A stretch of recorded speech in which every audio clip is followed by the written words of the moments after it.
चलिए जानते हैं आज के देश और दुनिया की सिलेक्टेड काम की और महत्वपूर्ण 50 बड़ी खबरों को सिर्फ 10 मिनट में। पर अभी तक आपने इस वीडियो को लाइक नहीं किया तो लाइक कर दीजिए। मन की बात में पीएम मोदी बोले, मां की तरह ही मातृभाषा भी हमारे जीवन को गढ़ती है, गर्व के साथ बोलना चाहिए। रक्षा मंत्री राजनाथ सिंह ने कहा, भारत की शक्ति दुनिया के कल्याण के लिए, किसी को डराने के लिए नहीं। अमेरिका से भारत को जल्द मिलेंगे 30 प्रीडेटर ड्रोन, अंतिम दौर में बातचीत, $3 अरब है अनुमानित लागत। रूस के हमलों के बीच यूक्रेन के राष्ट्रपति व्लादिमीर जेलेंस्की बातचीत को तैयार, कहा बेलारूस में नहीं करेंगे बात। मन की बात में पीएम मोदी ने किया चोरी हुई मूर्तियों का जिक्र, कहा मूर्तियों को वापस लाना भारत मां के प्रति हमारा दायित्व है। यूक्रेन का दावा, युद्ध में रूस को हुआ भारी नुकसान, अब तक नष्ट हुई 27 हवाई जहाज, 26 हेलीकॉप्टर समेत कई बख्तरबंद कारें। पीएम मोदी का सपा कांग्रेस पर निशाना, कहा कुछ घोर परिवारवादियों को पसंद नहीं आता भारत का पराक्रम। मेरी पॉलिसी मेरे हाथ अभियान की हुई शुरुआत, किसानों के घर घर जाकर दी जाएगी बीमा पॉलिसी की हार्ड कॉपी। देश में शुरू होगा Ayushman Bharat digital mission, PM Modi की अध्यक्षता वाली कैबिनेट ने दी मंजूरी। यूपी में विधानसभा चुनाव के 5वें चरण की वोटिंग के बाद सीएम योगी का आया बड़ा बयान, बोले 300 प्लस सीटें जीत रही है बीजेपी। बीजेपी के राष्ट्रीय अध्यक्ष जेपी नड्डा का ट्विटर अकाउंट हैक, सॉरी लिखकर हैकर ने यूक्रेन को बिटकॉइन में दान देने का किया ट्वीट। प्रधानमंत्री नरेंद्र मोदी ने देवरिया में कहा, यूपी में परिवारवादियों और राष्ट्रभक्तों के बीच लड़ाई। यूक्रेन रूस के बीच अधर में लटकी शांति वार्ता, राष्ट्रपति व्लादिमीर जेलेंस्की ने बेलारूस में बातचीत से किया इनकार। केंद्र सरकार ने 2 पहिया वाहनों को ले जाने के लिए 3 डे की दी अनुमति। कोरोना के मामलों में गिरावट जारी, 10,000 पर आए नए केसों का आंकड़ा 1% पर पहुंची पॉजिटिविटी दर। बिना वैक्सीन लगाए यात्री भी कर सकेंगे दिल्ली एयरपोर्ट में एंट्री, यूक्रेन रूस युद्ध के बीच विदेशों से आने वाले नागरिकों के लिए संशोधित एडवाइजरी की जारी। यूक्रेन की राजधानी पर कब्जे का खतरा, रूसी सेना ने राजधानी कीव को चारों ओर से घेरा, नागरिकों को घरों से बाहर ना निकलने की सलाह। जल्दी से निपटा ले बैंक से जुड़े सभी कार्य, मार्च में 13 दिन रहेंगे बंद, जाने छुट्टियों की पूरी लिस्ट।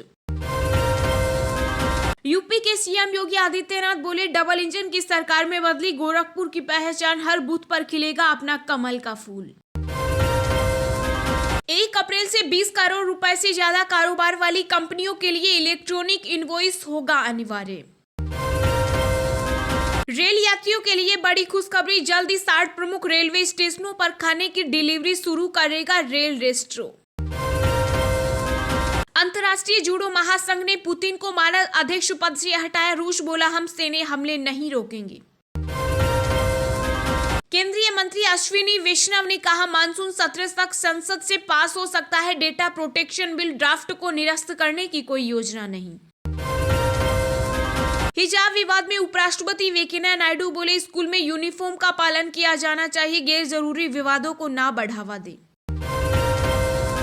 भारतीय छात्राओं के लिए यूएस सरकार का बड़ा फैसला, इस साल वीजा के लिए व्यक्तिगत इंटरव्यू से मिली छूट। भारतीय नागरिकों को सुरक्षित लाने के लिए 4थी फ्लाइट बुखारेस्ट से हुई रवाना, विदेश मंत्री एस जयशंकर ने दी जानकारी। बिहार सरकार ने यूक्रेन में फंसे राज्य के छात्रों व नागरिकों के लिए हेल्पलाइन सेवा की शुरू। देश भर में घट रही ऊँटों की संख्या, राजस्थान सरकार लागू करेगी संरक्षण नीति। दिल्ली एम्स में आज से ड्रामा सेंटर में इलाज करा सकेंगे मरीज, कोरोना की वजह से बंद थी सेवाएं। उत्तराखंड भाजपा ने पूर्व सीएम हरीश रावत पर साधा निशाना, फर्जी वीडियो शेयर करने के लिए की कांग्रेस से माफी मांगने की मांग। दिल्ली मेट्रो में अब बिना रोक टोक कर सकेंगे यात्रा, 28 फरवरी से हटा दिए जाएंगे सभी कोरोना प्रतिबंध। कांग्रेस नेता पी चिदंबरम का बीजेपी पर बड़ा हमला, बोले यूपी पर 6.91 लाख करोड़ का कर्ज पेश किए चुकाने वाले आंकड़े। कांग्रेस नेता राहुल गांधी के साथ 5 चुनावी राज्यों पर राजस्थान के सीएम अशोक गहलोत और भूपेश बघेल ने किया मंथन। कांग्रेस नेता गुलाम नबी आजाद के भतीजे मुबशर आजाद बीजेपी में हुए शामिल, कहा पीएम मोदी के विचारों ने किया आकर्षित। केरल के राज्यपाल आरिफ मोहम्मद ने उठाई मांग, कहा 2 साल पूरे करने वाले सभी मंत्रालयों के स्टाफ के लिए मासिक पेंशन की नीति खत्म करे सरकार। प्रधानमंत्री जनधन योजना के तहत मिलते हैं ढेरों फायदे, जाने कैसे उठा सकते हैं लाभ। यूपी के डिप्टी सीएम केशव प्रसाद मौर्य का दावा, करहल सीट से हार रहे हैं अखिलेश, हम सिराथू समेत 5वें चरण में बड़े अंतर से जीतेंगे। सपा अध्यक्ष अखिलेश यादव ने कुंडा मामले में किया ट्वीट, कहा शीशा तोड़ने से हौसले नहीं तोड़े जा सकते। दिल्ली मेट्रो में अगले वर्ष तक सभी रूट पर खत्म होगी टोकन व्यवस्था, जानिए क्या है डीएमआरसी का प्लान। महाराष्ट्र में केंद्रीय मंत्री नारायण राणे की बड़ी मुश्किलें, राज्य महिला आयोग की शिकायत पर मुंबई में केस हुआ दर्ज। चलिए अब जानते हैं जो आम आदमी के काम की और फायदेमंद खबरें हैं उनको विस्तार से। पर इससे पहले अभी तक आपने इस वीडियो को लाइक नहीं किया तो लाइक कर दीजिए। पीएम मोदी का सपा कांग्रेस पर निशाना, कहा कुछ घोर परिवारवादियों को पसंद नहीं आता भारत का पराक्रम। प्रधानमंत्री नरेंद्र मोदी ने यूपी के बस्ती में एक जनसभा को संबोधित करते हुए कांग्रेस और समाजवादी पार्टी पर निशाना साधा। पीएम मोदी ने कहा कि ऑपरेशन गंगा चलाकर हम यूक्रेन से भी हजारों भारतीयों को वापस ला रहे हैं। हमारे जो बेटे बेटी अभी भी वहां है उन्हें पूरी सुरक्षा के साथ अपने घर पहुंचाने के लिए सरकार दिन रात काम कर रही है। लेकिन भारत का ये पराक्रम दिल्ली और यूपी में बैठे कुछ घोर परिवारवादियों को पसंद नहीं आया। पीएम ने कहा कि ये लोग आज भी हमारी सेनाओं से सबूत मांगते हैं, उनके सामर्थ्य पर विश्वास नहीं करते। इसलिए ऐसे लोगों से यूपी की जनता को बहुत सतर्क रहना है। पीएम मोदी ने कहा कि जो लोग देश की सेनाओं की जरूरत को हमेशा नजरअंदाज करते रहे वो परिवारवादी देश को मजबूत नहीं कर सकते। जिन लोगों का दिल देश में बम धमाके करने वाले आतंकियों के लिए धड़कता है वो कभी देश को सशक्त नहीं बनाएंगे। पहले की सरकारों की जो नीतियां थी उन्होंने विदेश से सामान मांगने पर भी जोर दिया। मेरी पॉलिसी मेरे हाथ अभियान की हुई शुरुआत, किसानों के घर घर जाकर दी जाएगी बीमा पॉलिसी की हार्ड कॉपी। जी हां, केंद्रीय कृषि एवं किसान कल्याण मंत्री नरेंद्र सिंह तोमर ने मेरी पॉलिसी मेरे हाथ अभियान की शुरुआत की। इसके तहत अगले 1 महीने तक प्रधानमंत्री फसल बीमा योजना के तहत बीमा लेने वाले किसानों के घर घर जाकर बीमा पॉलिसी की हार्ड कॉपी दी जाएगी। मध्य प्रदेश के इंदौर में अभियान की शुरुआत करते हुए कृषि मंत्री ने कहा कि PMFBY फसल बीमा योजना को रोज नई ऊंचाई पर ले जा रहा है। रिमोट सेंसिंग टेक्नोलॉजी से फसलों की हानि के सटीक आकलन के अलावा दावा के निपटान में भी आधुनिक टेक्नोलॉजी का प्रयोग किया जा रहा है। उन्होंने कहा कि हरित भारत के लिए हर संभव प्रयास हम लोग कर रहे हैं। मेरी पॉलिसी मेरे हाथ अभियान के इस संदर्भ में बोलते हुए कृषि मंत्री ने कहा कि यह महाअभियान 1 महीने तक चलने वाला है, जिसमें रबी सीजन 2021-22 के तहत बीमित सभी किसानों को उनके घर जाकर बीमा के दस्तावेज दिए जाएंगे। इससे देश के बीमित किसानों तक फसल बीमा का लाभ पहुंचेगा। उन्होंने कहा कि यह महत्वाकांक्षी योजना फसलों को प्राकृतिक आपदा से नुकसान की स्थिति में किसानों को किफायती दर पर बीमा प्रदान करती है।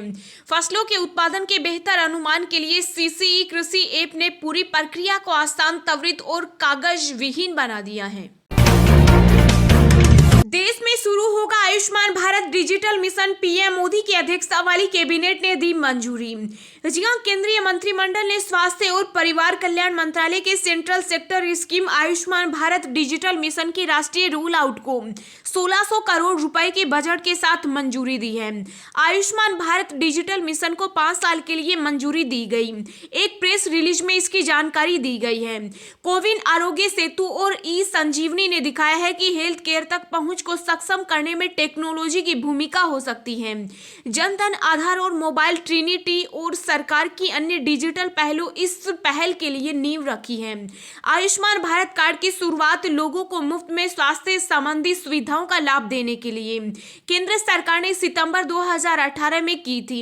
इस योजना के तहत हर कार्ड धारक को 5 लाख रुपए तक के मुफ्त इलाज की सुविधा मिलती है। यह कार्ड उन लोगों को मिलता है जो इसके लिए योग्य होते हैं। इसको आप ऑफलाइन और ऑनलाइन दोनों तरीकों से बनवा सकते हैं। इसके अलावा आयुष्मान भारत कार्ड पर कई तरह की सुविधाएं मिलती हैं। प्रधानमंत्री जनधन योजना के तहत मिलते हैं ढेरों फायदे, जाने कैसे उठा सकते हैं लाभ। जी हां, प्रधानमंत्री जनधन योजना के तहत देश के गरीब और कमजोर वर्ग के लोगों को कई सुविधाएं दी जा रही हैं। जनधन खाता धारकों को हर महीने केंद्र सरकार की ओर से हजारों रुपए का फायदा दिया जा रहा है। खास बात यह है कि यदि आपके जनधन खाते में 0 बैलेंस है तब भी आपको बैंक की ओर से पूरे 10,000 रुपए तक की मदद मिल सकती है। सरकार की ओर से जनधन खाता धारकों को इस योजना के तहत 10,000 रुपए की ओवरड्राफ्ट की सुविधा प्रदान की जा रही है। अगर आपको बैंक की ओवरड्राफ्ट सुविधा लेनी है तो आपका खाता 6 महीना पूरा होना चाहिए। ऐसा नहीं होने पर आपको केवल 2,000 रुपए तक के ओवरड्राफ्ट की सुविधा जरूर मिल सकती है। इस योजना से जुड़े कुछ फायदों की बात करें तो जनधन खाते में जमा राशि पर आपको ब्याज की सुविधा मिलती है। इसमें आप फ्री मोबाइल बैंकिंग का भी लाभ उठा सकते हैं। वहीं सरकारी योजना के तहत फायदे का पैसा सीधे आपके बैंक खाते में आता है। साथ ही रुपे कार्ड के साथ 1 लाख रुपए तक का दुर्घटना बीमा कवर भी मिलता है। आप किसी भी बैंक में जाकर ये खाता आसानी से खुलवा सकते हैं। इतना ही नहीं, जनधन खाता रखने वाले ग्राहक श्रम योगी मानधन योजना की सुविधा का भी लाभ उठा सकते हैं।